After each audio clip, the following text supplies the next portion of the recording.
Welcome to the Office 2010 series with Howard Aiken and Mary Thomas. In this video we are looking at the great conditional formatting improvements that Excel have done in the latest version. So if we look at this table of data, it's a table of school achievement in 2004 and it's people's assessment results. It's quite hard to identify anybody who's really falling down on this by looking at all these numbers. And imagine if it was a very, very big spreadsheet, it would be really hard. So if we highlight the data that we want, the numbers, just the numbers that we want, and we go over to the home page and we put conditional formatting on, then we can highlight certain cells depending on rules. So we can say we want to highlight any cell that is greater than, let's say, 8 in let's say green, because they're going to be doing really well, and we want to highlight any cell that is less than 3.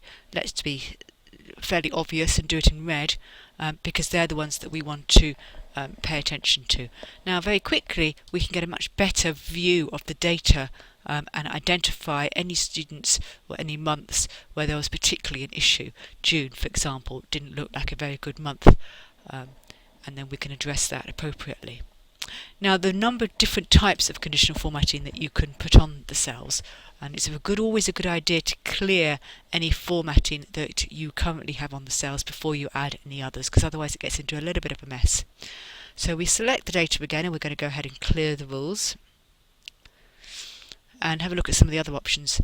I quite like the data bars or the colour scales in particular. So if we identify the colour scales, then it colours all of the charts from green, where green is very good, through yellow down to red, where red is very low. Or we can go the other way. So let's go the green, yellow, red scale and have a look, see what that is.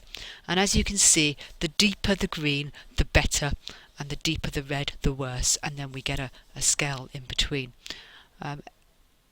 If we highlight those cells and go to conditional formatting and manage rules, we can see exactly what they've been put on there. So if we go to edit rule, then we can see that in this case it's done by a percentile. So it's worked on the red is the minimum, the yellow is the mid 50 percentile, and it's done on a normal distribution curve. You can change that if you want to by doing it on actual numbers or actual formulas, or on actual numbers, on percentages, or even on formulas if you want to work them out. So you can choose very quickly how you want these cells to be displayed. So as you can see, it's actually quite a powerful tool that gives you a brief overview.